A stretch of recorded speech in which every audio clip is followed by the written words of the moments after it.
بسم اللہ الرحمن الرحیم۔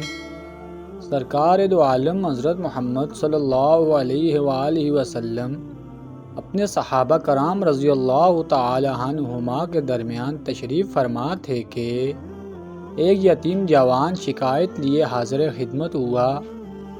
کہنے لگا، یا رسول اللہ صلی اللہ علیہ وآلہ وسلم، میں اپنی کھجوروں کے باغ کے ارد گرد دیوار تعمیر کر رہا تھا کہ میرے ہمسائے کی کھجور کا ایک درخت دیوار کے درمیان میں آ گیا۔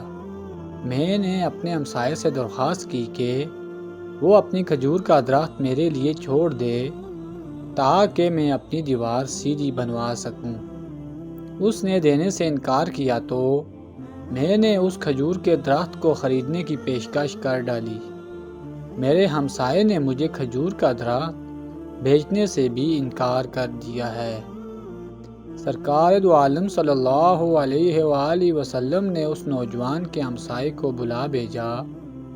ہمسایہ حاضر ہوا تو آپ صلی اللہ علیہ وآلہ وسلم نے اسے نوجوان کی شکایت سنائی، جسے اس نے تسلیم کیا کہ واقعتاً ایسا ہی ہوا ہے۔ آپ صلی اللہ علیہ وآلہ وسلم نے اسے فرمایا کہ تم اپنی کھجور کا درخت اس نوجوان کے لیے چھوڑ دو یا اس درخت کو نوجوان کے ہاتھوں فروخت کر دو اور قیمت لے لو۔ اس آدمی نے دونوں حالتوں میں انکار کیا۔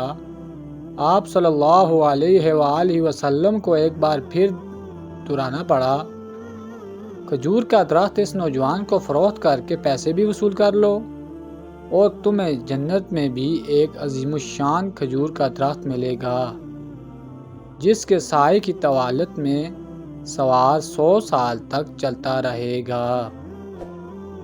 دنیا کے ایک درخت کے بدلے میں جنت میں ایک درخت کی پیشکش ایسی عظیم تھی جس کو سن کر مجلس میں موجود سارے صحابہ کرام رضی اللہ تعالی عنہما دنگ رہ گئے۔ سب یہی سوچ رہے تھے کہ ایسا شخص جو جنت میں ایک ایسے عظیم الشان درخت کا مالک ہو، کیسے جنت سے محروم ہو کر دوزخ میں جائے گا۔ مگر واہ قسمت کہ دنیاوی مال و متاع کی لالچ اور طمع آڑے آ گئی اور اس شخص نے اپنا کھجور کا درخت بیچنے سے انکار کر دیا۔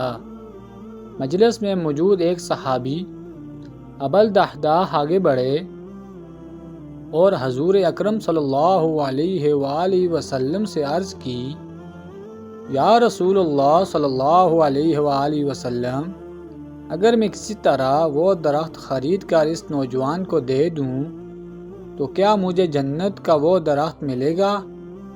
آپ صلی اللہ علیہ وآلہ وسلم نے جواب دیا، ہاں، تمہیں وہ درخت ملے گا۔ ابوالدحداح اس آدمی کی طرف پلٹے اور اس سے پوچھا، میرے کھجوروں کے باغ کو جانتے ہو؟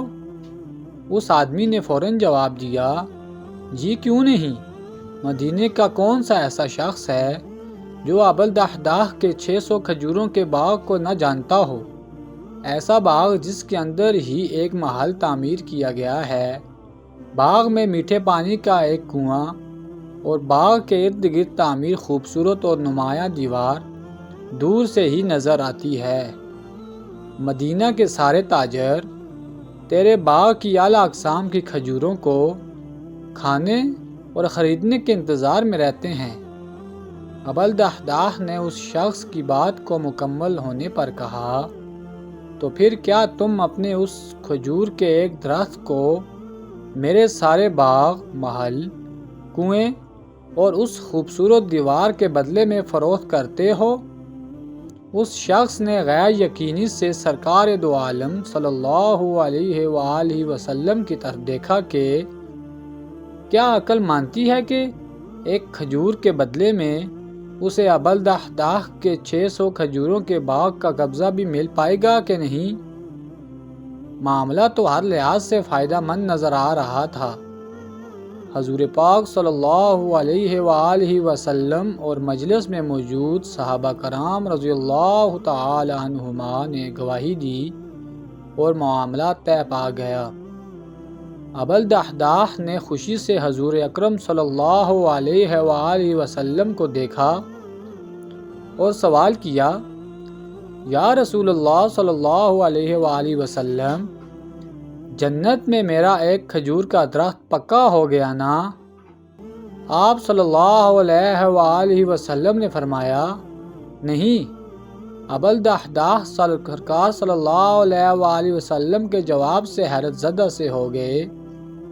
آپ صلی اللہ علیہ وآلہ وسلم نے اپنی بات کو مکمل کرتے ہوئے جو کچھ فرمایا اس کا مفہوم یوں بنتا ہے کہ اللہ رب العزت نے تو جنت میں ایک درخت محض ایک درخت کے بدلے میں دینا تھا، تم نے تو اپنا پورا باغ ہی دے دیا۔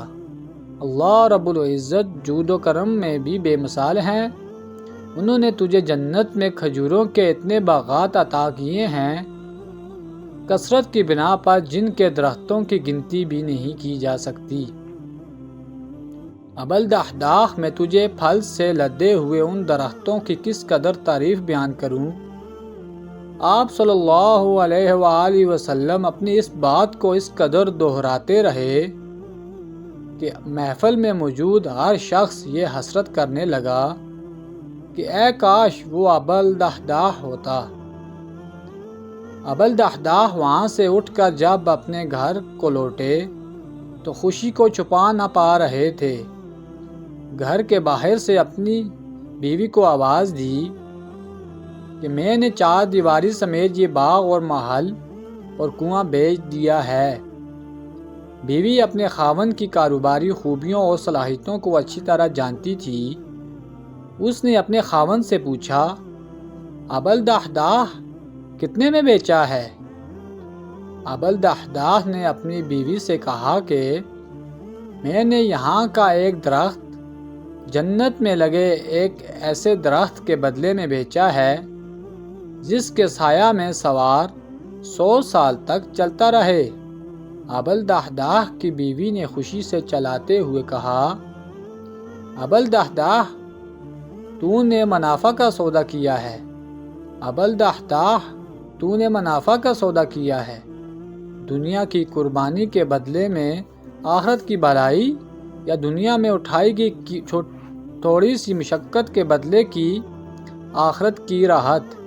ناظرین کرام اور سامعین کرام، اگر آپ کو یہ چینل اچھا لگا ہے تو سبسکرائب کر لیں، ساتھ لائک اور بیل آئیکن کو ضرور پریس کریں۔